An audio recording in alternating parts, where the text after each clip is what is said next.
예, 이번 시간에는 종교와 사회 불평등이라고 하는 주제로 좀 이야기를 할까 합니다.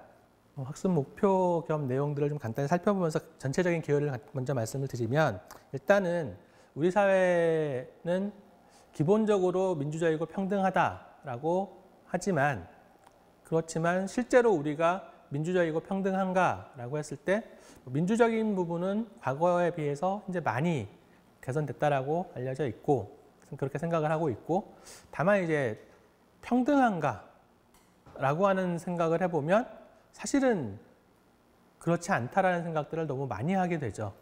끊임없이 불공정에 대한 문제들이 계속 제기가 되고 있고, 그런 점에서 이제 이 불평등의 문제를 어떻게 이해할 것이냐라고 하는 것은 일반 사회의 문제, 사회적인 관점에서도 굉장히 중요하고 종교적인 관점에서도 굉장히 중요한 부분입니다. 왜냐하면 그 불평등으로부터 고통이 발생을 하고, 그 고통을 어떻게 극복할 것인가, 혹은 그 고통을 어떻게 해소할 것인가라고 하는 부분들이 어떻게 보면 불교적 가르침의 핵심이라고 볼 수 있기 때문에, 그런 점에서 이제 이 불평등에 대한 이해는 굉장히 중요하다라고 이야기를 할 수 있을 것 같습니다.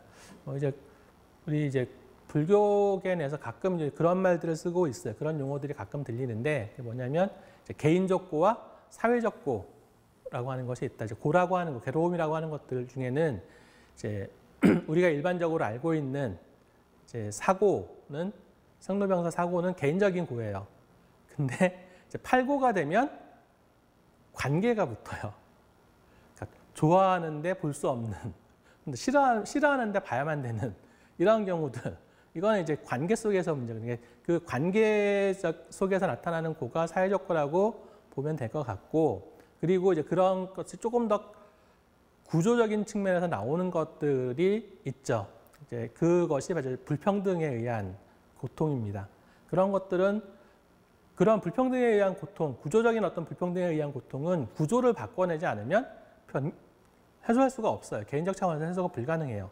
그런 점에서 이제 고통의 해결이라고 하는 어떤 불교적인 목표를 고려했을 때 이 불평등과 관련되는 부분들은 되게 중요한 의미를 갖는다. 이런 맥락들을 좀 짚고 이야기를 들어주셨으면 좋겠습니다. 종교와 계층에 대한 이야기 할 텐데 역사 계층 얘기는 생략하겠습니다. 그다음에 계층 구조와 종교에 대한 이야기 좀 설명을 드리고, 그다음에 또 굉장히 강력한 차별 구조 중에 하나인 성차별과 관련되는 이야기를 좀 드리고 마무리를 하려고 해요. 종교와 사회 계층과 관련해서 종교와 사회 계층의 관계부터 좀 개괄적으로 좀 정리를 해보겠습니다.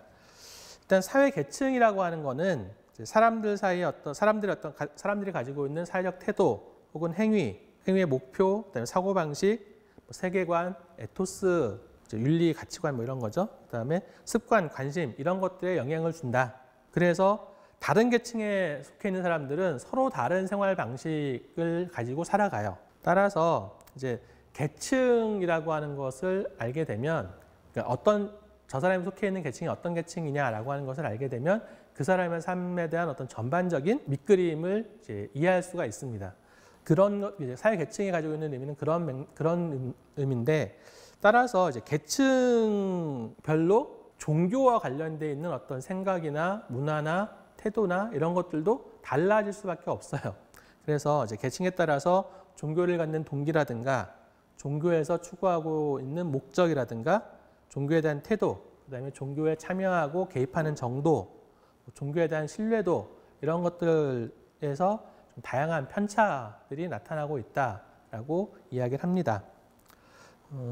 그리고 대체로 이제 종교는 어떤 사회 지배적인 계층 구조를 정당화하거나 혹은 불평등한 계층 구조에 저항하는 수단이 되기도 한다라는 점에서 이제 기존에 있는 구조를 정당화시켜주기도 하고 이거를 바꾸는 힘이 되기도 하고, 이 얘기는 이제 그때 종교의 사회적 기능에 대한 이야기하면서, 그러니까 이제 사회 통합의 기능을 말씀을 드리면서 설명드렸던 것이 계층 구조를 정당화하는 것이고요. 그다음에 사회 변형의 기능을 설명하면서 말씀드렸던 내용들이 이 불평등한 계층 구조에 저항하는 그런 수단이 된다라고 보시면 될 것 같습니다. 전체적인 어떤 흐름들은 이런 맥락들을 가지고 있고요. 종교별로 그 종교가 형성되거나 발전하는 과정에 이제 특정한 어떤 계층들이 주도적인 역할을 한다라는 겁니다. 그래서 뭐 유교는 이랬었고 뭐 이렇다는 거고 이제 뭐 지금 여기 불교는 빠졌는데 불교 같은 경우에는 이제 초기에 부처님께서 이제 제자로 받아들인 그러니까 승가 말고 제가자들 이렇게 어떤 제가자들에게 부처님의 가르침을 전달했는가라고 하는 걸 살펴보면 경전에서 제일 많이 나오는 사람들은 왕, 그 다음에 장자. 왕은 이제 정치적인 영향력을 가지고 있는 사람들이고 장자라고 일컬어지는 사람들은 이제 오늘날로 얘기하면 재벌들이죠. 그러니까 문제는 이제 이게 재벌이어서 혹은 왕이어서 불법을 먼저 전달한 것이 아니라 그 사람들이 자기 나라의 백성들에게 혹은 자기 그 일가를 이루고 있는 그 가족 구성원들에게 영향력을 미칠 수 있는 사람들이기 때문에 그러니까 가장 효과적으로 부처님 가르침을 널리 퍼뜨릴 수 있는 사람들을 찾다 보니까 장자들이나 혹은 뭐 왕들에게 먼저 이제 불법을 가르쳤다라고 보시면 될 것 같긴 한데 근데 뭐 그러면서도 이제 장자들을 선택했다라는 얘기는 뭐냐면 사실은 이제 불교가 부처님이 그러니까 왕족이었기 때문에 정치적인 부분들 있었지만 주로 상인 계급들을 통해서 불교가 전파됐던 그런 어떤 부분들이 있어요. 이제 그렇게 놓고 본다라고 하면 불교가 초기에 형성되고 확산되는 데 영향을 미쳤던 거는 이제 상인 계층들이었다라고 보셔도 크게 무리는 없을 것 같긴 합니다. 불교 얘기가 빠져 있어서 그냥 잠깐 설명을 드렸고요. 그냥 넘어가시면 될 것 같아요. 의미 있는 건 아니니까. 이것도 뭐 별로 큰 적은 없을 것 같습니다. 자, 계층 구조와 종교에 대한 이야기로 가죠. 종교는 사회불평등 구조의 형성이라든지 유지에 도덕적인 의미를 제공을 하고 있다라고 이야기를 합니다. 이거는 이제 그 사회 통합의 기능에 대한 말씀을 드릴 때 이미 충분히 드렸던 얘기긴 해요. 어쨌든 이 사회 불평등에 대한 도덕적 정당화는 사회 질서의 안정을 위해서 필수적이고 종교는 불평등한 보상이나 분배 체계의 정당성을 뒷받침하는 강력한 힘으로 작용한다. 자, 이 이야기는 뭐냐면 불평등한 것을 그대로 내버려 두면 갈등이 발생할 수밖에 없어요. 왜 저 사람이 더 많이 가져가? 왜 나는 이렇게 억압을 받아야 돼? 왜 나는 내 뜻대로 할 수 없어? 그런 불만을 가진 사람들이 많아지면 불평등이라고 하는 것은 자연스럽게 불만들이 발생할 수밖에 없는 구조인 거고 그 속에서 그 불만들을 어떠한 형태로든 제어하지 않으면 사회는 심각한 갈등 상황으로 들어갈 수밖에 없어요. 근데 종교가 거기다 대고 지금 이렇게 불평등한 상황들, 그러니까 저 사람 어떤 사람은 부자고 어떤 사람은 뭐 영향력이 크고 어떤 사람은 그렇지 못한 상황들이 이게 신에 의해서 신이 그렇게 정해놓은 거야 라든지 혹은 네가 과거에 잘못을 했기 때문에 지금 벌 받고 있는 거야. 전생에 네 업보를 지금 네가 현생에서 지금 받고 있는 거야. 이런 식으로 하게 되면 그 불만을 터뜨릴 데가 없어지는 거죠. 왜냐하면 신이 그렇게 했다는데 혹은 과거에 내가 했던 잘못 때문에 그렇다는데 라고 하면 다른 사람들에게 그 부분에 대한 어떤 책임을 물을 수가 없게 되잖아요. 이제 그렇게 되면 그 불평등한 어떤 체계 구조가 그대로 유지가 되게 되는 그래서 사회 질서가 유지가 되는 그러한 어떤 결과들을 만들어내죠. 종교가 가지고 있는 계층 구조와 관련해서 종교가 가지고 있는 가장 대표적인 기능입니다. 그리고 이제 신정론이라고 해서 이제 특권 계층에게는 특권의 소유에 대해서 그다음에 소외 계층에 대해서는 소외에 대한 어떤 도덕적인 설명을 종교가 해주고 있어요. 그걸 신정론이라고 얘기하는데 이거는 뭐냐면 이제 사회 체계 내에서 존재하고 있는 불평등에 대해서 주어지는 종교적 설명입니다. 그래서 종교적 교리와 신학에 근거해서 현재의 불평등 구조를 신의 뜻에 의해 확립된 것이다라고 그렇게 이제 인정해주는 것이 이제 신정론이에요. 부자가 천국에 가는 것은 낙타가 바늘길을 통과하는 것보다 어렵다. 혹은 내가 부자가 된 것은 신의 은총이다. 이게 신정론입니다. 자세한 설명은 다시 말씀드리겠고 종교가 사회 불평등 구조를 유지하는데 도덕적인 의미를 부여해서 정당화시켜주고 있는 것의 대표적인 사례로는 인도의 카스트 제도를 이야기할 수가 있습니다. 신정론은 이제 뭐 굉장히 다양한 신정론들이 존재를 해요. 근데 이제 대표적으로 두 가지를 꼽으라고 하면 행운의 신정론과 보상의 신정론을 꼽을 수가 있습니다. 행운의 신정론은 희소가치의 소유를 신이 부여한 것으로 설명을 해요. 그러니까 부자가 된 것, 혹은 왕이 된 것, 남들이 모두 부러워하는 탁월한 어떤 외모를 갖고 태어난 것, 이런 것들을 이제 신의 선물이다라고 이제 설명을 하죠. 그래서 대체로 기득권 계층이나 특권 계급의 어떤 그런 특혜를 설명하는 신정론이 행운의 신정론입니다. 그래서 아까 말씀드렸던 것처럼 특정 계급의 경제적 번영은 신의 축복이다라든지 이런 것들이 이 대표적인 이 신정론의 한 설명이고요. 기득권 계층이 가지고 있는 좋은 조건 혹은 상황을 정당화해주는 그러한 기능을 하고 있는 것하고, 기득권 계층이 가지고 있는 종교적 요구는 정당성의 심리적 재확인. 그러니까 이 사람들 입장에서는 내가 이렇게 많이 가져도 괜찮은가? 물론 이제 특권층에게는 혹은 뭐 기득권 계층에게는 그런 특권을 가지지 못한 사람들이 왜 당신들이 우리보다 더 많은 것을 가져? 라고 하는 질문에 대해서 답을 해줘야 될 필요도 있어요. 그래야 자기들이 정당하게 가지고 있는 거다. 그러니까 내가 너희들 걸 뺏은 게 아니다라고 이야기를 해야지 갈등을 피할 수가 있으니까. 그런 욕구도 하나가 있고요. 그 다음에 또 하나는 스스로의 어떤 불안이에요. 그러니까 내가 이렇게 많은 것을 가져도 되는가라고 하는 것에 대한 어떤 불안이라고 보시면 될 것 같습니다. 그런 거에 대해서 이제 설명을 종교에 요구를 하고, 종교는 바로 그게 신의 축복이다라고 해서 설명을 해준다는 거죠.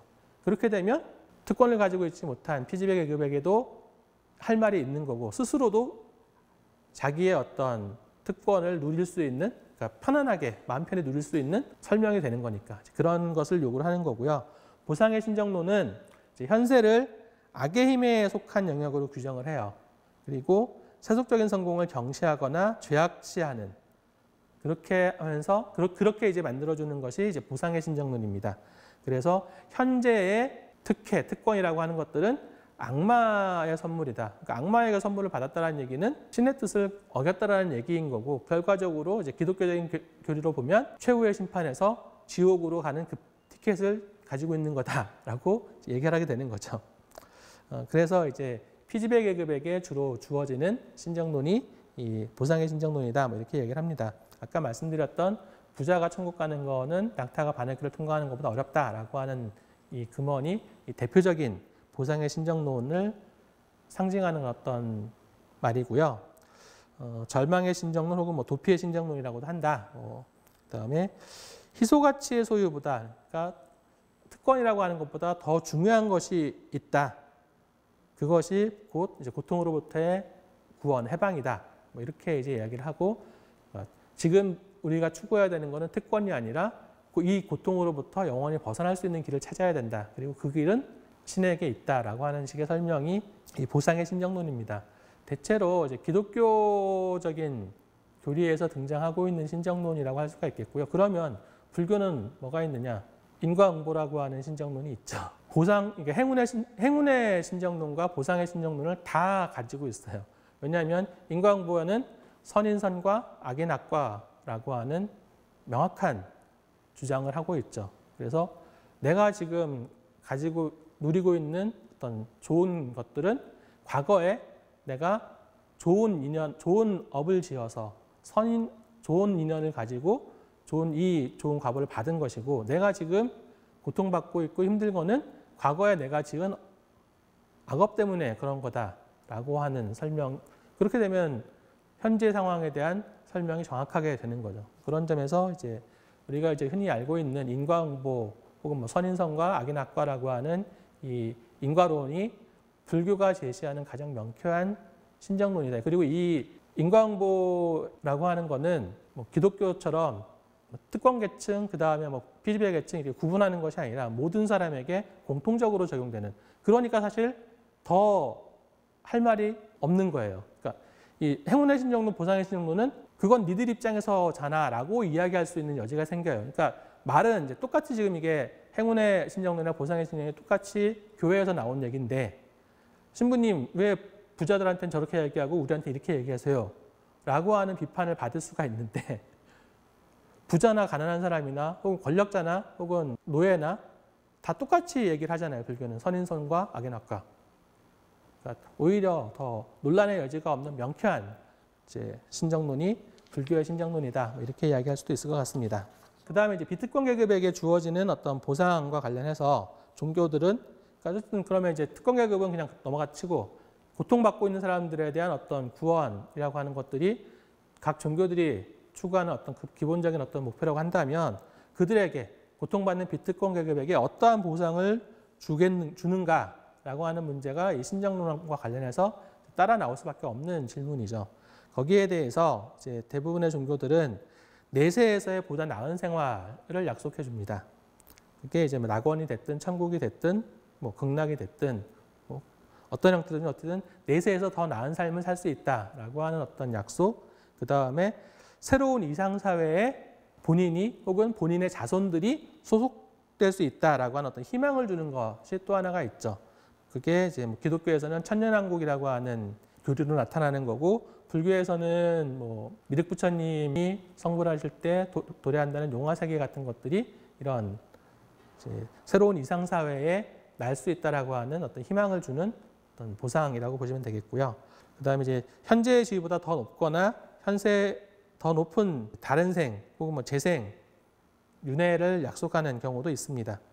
뭐 힌두교의 윤회가 그런 맥락이고 뭐 불교도 윤회를 얘기하지 않느냐라고 얘기를 하는데 사실 엄밀하게는 불교는 윤회에서 벗어나겠다라는 교리이기 때문에 이제 윤회의 논리를 불교의 논리다라고 이야기하기는 조금 애매할 것 같아요. 어쨌든 뭐 그건 이제 윤회와 관련되어 있는 교학자들의 견해하고 제가 조금 달라서 그런 거니까 그냥 넘어가고 중요한 건 계급에 따라서 서로 다른 신정론이 발전을 한다. 그리고 이제 불교는 모두에게 공평한 신정론이 제공된다라고 하는 점이 좀 차이가 있다. 이 정도만 보시면 될 것 같고요. 자, 계층에 따른 종교 참여. 속해 있는 계층에 따라서 종교적 참여 정도가 차이가 난다. 이거는 이제 쉽게 얘기하면 내가 중산층이냐 혹은 뭐 하층이냐 빈민계층이냐에 따라서 법회에 얼마나 자주 참여하느냐 얼마나 열심히 참여하느냐 이 차이가 있다 이라고 보시면 될 것 같아요. 이론은 크게 두 가지 이론이 있습니다. 하나는 자발적 결사체 이론이고 또 하나는 대체종교 이론인데 자발적 결사체 이론은 그런 겁니다. 그러니까 이제 중산층 이상이 종교 활동에 적극적으로 참여하는 것을 설명해 주는 이론이에요. 하층 계급 사람들은 모든 종류의 조직에 참여도가 낮다. 그러니까 하층 계급 사람들은 동창회도 잘 안 나오고 뭐 반상회도 안 나가고 여러 가지로 다양한 모임에 참석률이 낮다. 반면에 중산층은 여러 가지 모임들에 적극적으로 참여하는 모습들을 보인다. 따라서 근데 그 이유가 중산층 사람들은 자기가 이룩해낸 성취를 좀 자랑하고 싶어하는 그러한 욕구가 있어서 그런 모임들에 적극적으로 참여하는 거다. 이제 그렇기 때문에 중산층 이상의 사람들이 종교 집회에 교회나 종교 활동에 열심히 참여하는 거는 종교성이 높아서, 그러니까 신심이 높아서가 아니라 자기의 어떤 성취를 가시하고 싶어서 그런 거다라고 하는 이론이 이 자발적 결사체 이론이고요. 대체 종교 이론은 이제 하층 계급 사람들이 왜 종교 활동에 적게 참여하느냐를 설명하는 이론이에요. 그래서 종교가 이제 위로나 보상을 제공을 해주는데 사실 종교가 제공해주는 위로나 보상은 하층민들에게 제공해주는 위로나 보상은 이거는 지금 신이 너를 시험하고 있는 거니까 참아야 돼. 혹은 네가 전생에 잘못한 거야. 그래서 심리적인 안정을 주는 거 말고는 특별한 게 없어요. 뭐 절에 열심히 나온다고 해서 뭐 보너스를 준다거나 그럴 수는 없는 거잖아요. 그러니까 근데 이제 절에 나오는 대신 혹은 절에 나오는 대신 노조 활동에 적극적으로 참여한다라든지 이렇게 되면 노조를 통해서 임금을 올릴 수가 있잖아요. 혹은 복지 제도를 더 많이 얻어낼 수도 있는 거고. 따라서 그리고 스트레스 푸는데 절에 오는 것보다는 영화를 보든지 혹은 야구장을 가든지 이런 것이 훨씬 더 잘 풀릴 수도 있고 그런 것 때문에 종교 외에 다른 것들을 통해서 그들의 어떤 욕구를 푼다라고 하는 것이 이 대체 종교 이론입니다. 그래서 문제는 이 자발적 결사체 이론이나 대체 종교 이론이나 한계가 있는 이론들이라는 거예요. 그러니까 실제로 종교성이 높아서 종교활동에 열심히 참여하는 사람들, 계층 불문하고 잘 살든 못 살든 힘이 있든 없든 간에 신심이 높아서 열심히 절에 오시는 분들도 많다라는 거죠. 그런 분들에 대한 설명은 사실은 좀 잘 못한다라고 하는 한계를 가지고 있는 이론이긴 합니다. 그런 한계를 가지고 있다는 것만 좀 지적을 하고 넘어갈게요. 자, 그다음에 종교, 선거, 사회 계층. 계층에 따라서 이제 그러니까 잘 사는 사람들이 신심이 높고 못 사는 사람들이 신심이 낮다. 이게 아니라 그러니까 잘 사는 사람과 못 사는 사람의 종교성의 정도가 아니라 유형이 다르다라고 하는 설명을 하기도 합니다. 그래서 중산층 이상에서는 이제 겉으로 보여지는 실천적인 종교성이 높은 편이고, 그 다음에 하층 사람들에게는 겉으로 보여진다라기보다는 신앙적인, 그러니까 내면적으로 신심의 어떤 성숙 이런 부분에서 좀 더 종교성이 높게 나타난다라고 하는 이야기들이 있습니다.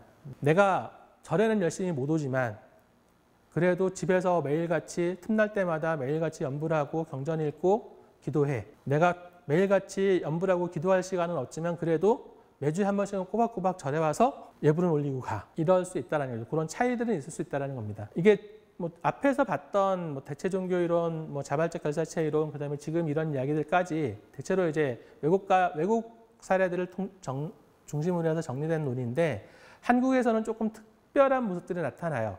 그러니까 사회경제적 지위가 높아질수록 실천적 종교성, 신앙적 종교성이 다 높아져요. 그리고 비판적인 종교의식도 같이 높아집니다. 이게 좀 특징이에요. 그러니까 한국은 전쟁, 그러니까 식민지 경험했죠. 전쟁 겪었죠. 그러면서 거의 대부분의 사람들이 다 가장 밑에서부터 시작을 해요. 그리고 열심히 노력을 하고 그 노력의 결과로 성공의 차이, 성공의 수준이 아주 높을 수도 있고 낮을 수도 있지만 어쨌든 1년 전보다 10년 전보다 나아지는 삶들을 살았어요. 그리고 그렇게 힘든 상황 속에서 내가 이만큼의 성취를 이뤄낸 거는 내가 정말 잘해서야 라고 하는 사람들은 종교를 안 믿는 사람들이었고 종교를 믿는 사람들 입장에서는 부처님이 가피가 있었던 거야. 혹은 신의 은총이 있었던 거야 라고 하는 생각을 하는 거죠. 그래서 사회경제적 지위가 높아지면 높아질수록 이게 부처님의 가피가 그만큼 컸던 거야. 그러니까 신앙적인 신천 종교성도 높아지고 그러니까 그만큼 열심히 절에 와서 봉사활동도 하고 기부도 하고 그래서 실천적인 신앙심도 높아지는 그러한 결과들을 가져왔다라는 거예요. 그러면 신앙심이 그렇게 높아지면 종교에 대해서는 무조건적으로 긍정하는 긍정한 어떤 의식을 보여야 되는데 왜 비판적인 종교의식이 높아지느냐. 절에 자주 안 오게 되면 그러면 그냥 혹은 뭐 교회 자주 안 가고 성가에 자주 안 가게 되면 우리가 이제 흔히 하는 대로 하면 이미지로 스님이나 신부님이나 목사님을 봐요. 근데 자주 오게 되면 이미지로 보는 것이 아니라 일상에서 가치 경험들을 하게 되죠. 그러면서 불교의 모습인가? 이게 정말 종교인의 모습인가? 기독교의 모습인가? 라고 하는 것들을 보게 되고 그러한 것들이 이제 종교에 대한 비판의식으로 나타나기도 합니다. 그 얘기이고요. 우리나라 같은 경우에는 전체적으로 보면 어쨌든 중상층 이상에서 종교성이 더 강하게 나타나고 있고 하층 계급에서는 반종교적인 성향이 오히려 이제 두드러지게 나타나고 있다. 이렇게 이야기를 하고 있고요. 그 다음에 이제 한국 종교의 중산층화, 그러니까 반종교적인 성향을 가지고 있는 하층 계급 사람들은 우리 불교도 마찬가지고 다 마찬가지로 반성해야 되는 부분인데 절에 적극적으로 참여하는 사람들이 어쨌든 중산층이 되어가면서 하층민들을 보호하고 보살펴야 된다라고 하는 이 본래의 어떤 목적을 조금씩 잊게 되는 거죠. 근데 어쨌든 어쩔 수 없는 게 절에 많이 오는 사람들을 중심으로 신앙 프로그램을 짜고 뭘 해야 되는데 그 과정에서 소외가 될 수밖에 없는 거예요. 이제 하층 계급 사람들이. 그러면서 그 사람들이 절이나 교회를 이탈하고 새로운 신흥종교로 이제 빠져드는 그런 어떤 계기가 되고 있다는 점에서 한국 종교의 중산층화는 끊임없이 경계해야 되는 부분입니다. 종교와 성과 관련해서 핵심 쟁점은 성차별에 미친 종교의 영향이 일단 핵심 쟁점이 될 수밖에 없고요. 그래서 성차별의 종교적인 근거라든지 성차별의 종교적 정당화와 관련되어 있는 부분, 그다음에 여성과 대안적 종교에 대한 이야기, 그다음에 이제 성과 종교성에 대한 이야기일 텐데요. 종교는 성차별을 정당화하는 주요한 어떤 요소가 되고 있습니다. 그래서 거의 모든 종교의 여성관들을 보면 여성에 대해서 굉장히 부정적이에요. 힌두교, 여성으로 태어난 거는 전생에 나쁜 업을 지어서 현세에서는 구제가 불가능해요. 구제를 받으려면 현세에서 정말 지극히 순종하고 오로지 순종밖에 없어요. 그러니까 여성에게 주어지는 온갖 굴레에 순종해서 그렇게 해서 내세에 남성으로 태어나는 거 말고는 구제받을 수 있는 길이 없습니다. 그리고 여성의 선업을 쌓으려면 좋은 아내가 돼서 남편을 신으로 받들고 순종해야 된다. 굉장히 여성 차별적인 거고요. 유교 따로 더 말씀 안 드려도 될 것 같고요. 그다음에 유대교, 기독교도 마찬가지인데 일단은 아담의 갈비뼈로 이브를 만들었다. 그다음에 뱀의 유혹에 넘어간 그래서 타락의 역사를 만들어낸 에덴 동산에서 쫓겨나게 만든 장본인이 이브다, 여자다. 그래서 여성은 열등한 존재다. 이렇게 규정을 하는 게 유대교, 그다음에 기독교도 그런 비슷한 맥락을 갖추고 있죠. 엄밀하게 생각하면 이브가 꼬셨다고 하더라도 아담이 안 넘어갔으면 되는 문제예요. 소가 넘어간 아담도 잘못이죠. 둘이 공동 책임을 져야 되는데 왜 여성에게만 책임을 지웠는지는 납득이 잘 안 가지만 그런 면에서 뭐 이런 입장을 가지고 있고요. 그래서 그냥 읽어보시면 될 것 같아요. 뭐 유대교는 뭐 여성이 불결하기 때문에 종교교육을 받을 수도 없고 사제고 될 수 없다. 이슬람, 여성에 대한 편견과 차별의 극치를 달리고 있다라고 이야기를 합니다. 그러니까 여성은 은혜를 모르고 불결하고 정신이 모자라는 존재다. 사람이 아니라 일종의 재산으로 간주를 하죠. 그렇게 해서 남성의 절대 복종해야 되고 오로지 남자아이를 출산해야만 그나마 역할을 할 수 있는 그런 존재로 보고 있고 뭐 히잡을 씌우고 사회에서 격리시키고 공적 활동에서 배제하는 그런 어떤 여성들에게 이제 가장 억압적인 형태의 종교와 종교 문화를 가지고 있는 게 이슬람이다. 뭐 이렇게 이야기를 할 수 있습니다. 유대교랑 뭐 별반 차이는 없어요. 별반 차이는 없는데 문제는 이제 신약의 경우에 예수는 사실 여성에 대한 차별의 모습을 안 보여요. 그러니까 예수가 여성에 대한 차별의 모습을 보이지 않는데 예수의 제자들이 여성을 차별하는 거죠. 근데 그 부분들이 이제 뭐 카톨릭 맥락뿐만 아니라 개신교에서도 그대로 이어지죠. 뭐 대표적인 게 이제 루터 같은 종교개혁했던 루터 같은 사람도 여성은 사탄의 사제다. 그래서 그리스도의 사제가 될 수가 없다. 뭐 임신을 위해서만 필요한 존재다. 이런 식으로 규정을 하는. 그러니까 다만 이제 뭐 처녀, 어머니 등의 이미지를 통해서 이제 선한 여자라고 하는 것을 좀 두고 있는 게 조금 차이가 있는 부분이고요. 불교, 부처님 당시 뭐 불교는 사실 모든 차별을 금지하고 있으니까 그런 점에서 이제 평등한 성인식을 가지고 있는 교리적으로는 평등한 성인식을 가지고 있습니다. 부처님도 여성에 대한 차별을 하지 않았었고요. 다만 이제 인도 사회가 워낙에나 아까 얘기했던 힌두교가 인도 사회를 지배하고 있었고 그런 맥락에서 보면 이제 그런 사회 전체의 어떤 문화적인 압력을 불교가 완전히 배격하기는 쉽지가 않았기 때문에 이제 여성 차별에 대한 어떤 교리들이 부처님 사후에 이제 등장을 하죠. 그래서 여성의 몸으로는 성불할 수 없다. 그러니까 여성은 성불할 수 없다라고 하는 주장이 나오기도 하고 그러면 지금 당장 부처님의 가르침하고 어긋나니까 공예지책으로 나온 논리가 여성은 성불할 수가 없는데 선업을 쌓은 여성이 남자로 성별을 바꿔서 성불할 수는 있다라고 주장을 해요. 그게 이제 변성성불입니다. 그러다가 이제 대승불교 오게 되면 이제 승만경을 통해서 이제 여성의 몸으로 즉 바로 성불이 가능하다라고 하는 다시 좀 평등한 성인식으로 좀 돌아왔고 뭐 그런 점에서 이제 교리상으로는 양성평등적인 입장을 취하고 있는 게 불교이고 그럼 문화적으로는 사실은 그럼에도 이제 좀 성차별적인 요소들을 많이 갖고 있다라고 볼 수가 있고요.